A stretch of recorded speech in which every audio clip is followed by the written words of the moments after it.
बिना दर्द के नॉर्मल डिलीवरी कैसे होती है, पेनलेस नॉर्मल डिलीवरी। नमस्ते फ्रेंड्स, आप सब कैसे हो। अभी आपका 9वां महीना चल रहा है और आपका सबसे बड़ा टेंशन यही है कि पेन्स कैसे आने वाले हैं, मेरे पेन्स कैसे आने वाले हैं, क्या मैं दर्द सहन कर पाऊँगी, मेरा दर्द कैसा होगा। आप वो सारी चीज़ें करने लग जाते हो जो आपके आस पड़ोस वाले आपको बताते हैं। तो पर अंदर से आपको ये डर लगा ही रहता है कि दर्द कैसा होगा, क्या मैं दर्द सहन कर पाऊँगी। दर्द तो लेना ही है, नॉर्मल डिलीवरी जो चाहिए हमको, तो बच्चे को बाहर जो निकालना है। मैं आपके लिए एक बढ़िया ऑप्शन बताने वाली हूँ कि अगर आपकी नॉर्मल डिलीवरी हो, वो भी बिना पेन के। तो पेनलेस नॉर्मल डिलीवरी कैसे होती है, इसके फ़ायदे क्या है, इसके नुकसान क्या है, ये सारी चीज़ें मैं आपको इस वीडियो में बताने वाली हूँ। तो मेरे साथ बने रहिए वीडियो के एंड तक। तो पेनलेस नॉर्मल डिलीवरी को हम एपिड्यूरल एनेस्थीसिया कहते हैं। एपिड्यूरल एनेस्थीसिया इसीलिए क्योंकि वह इंजेक्शन जो होता है पेनलेस डिलीवरी के लिए जो इंजेक्शन देते हैं वो एपिड्यूरल स्पेस में दिया जाता है, जो कि रीढ़ की हड्डी में होता है। ठीक है, तो इसीलिए हम इसको एपिड्यूरल एनेस्थीसिया कहते हैं।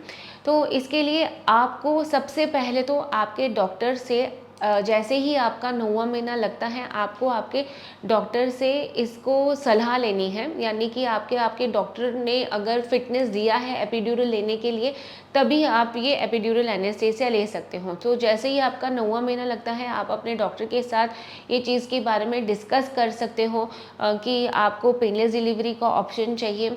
और अगर आपके सारे रिपोर्ट्स नॉर्मल हैं तो डॉक्टर आपको एपिड्यूरल के लिए फिटनेस दे देंगे। यानी कि जब भी आप पेन में आओगे तो डॉक्टर आपको एपिड्यूरल देने की सारी तैयारियां करके रखते हैं।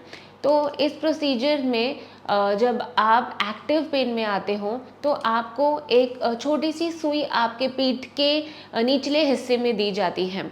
तो ये सुई में ऐसे कुछ इंजेक्शंस रहते हैं जिससे कि आपका पेट के नीचे का पूरा हिस्सा बिल्कुल सुन्न पड़ जाता है।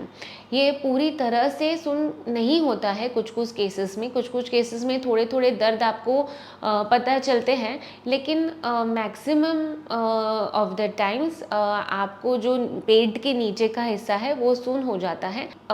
हिस्सा सुन्न ज़रूर हो जाता है, लेकिन आपके जो संकोचन है, जो कॉन्ट्रैक्शंस है, वो बिल्कुल कम नहीं होते हैं।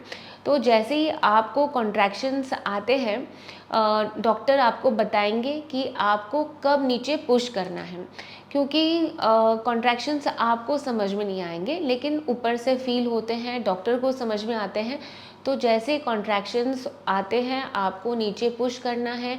कैसे पुश करना है, जैसे कोई चीज़ नीचे अटकी हुई रहती है तो हम उसको धक्का कैसे लगाते हैं, या अगर आपको कोई कब्ज़ की बीमारी हुई रहती है तब आप कैसे नीचे पुश करते हो, वैसे ही आपको पुश करना है और बच्चा नीचे नीचे आसानी से सरक जाता है और आपकी बिना पेन के स्मूथली नॉर्मल डिलीवरी हो जाती है। तो आइए जानते हैं इस एनेस्थीसिया के फ़ायदे क्या हैं। इस एनेस्थीसिया के 2 फ़ायदे हैं।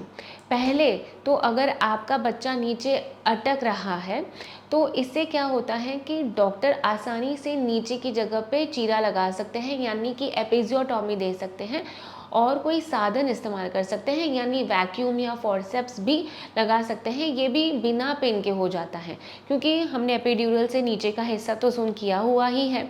तो अगर बच्चे को आसानी से डिलीवरी नहीं होती है तो एपिजियोटॉमी देके वैक्यूम या फॉर्सेप्स भी लगा सकते हैं। और दूसरा फ़ायदा है कि अगर आपकी नॉर्मल डिलीवरी में कहीं पे भी परेशानी आ रही है या बच्चे की धड़कन कम हो रही है, तो यही एपिड्यूरल एनेस्थीसिया के थ्रू आपका सिजेरियन भी कर सकते हैं।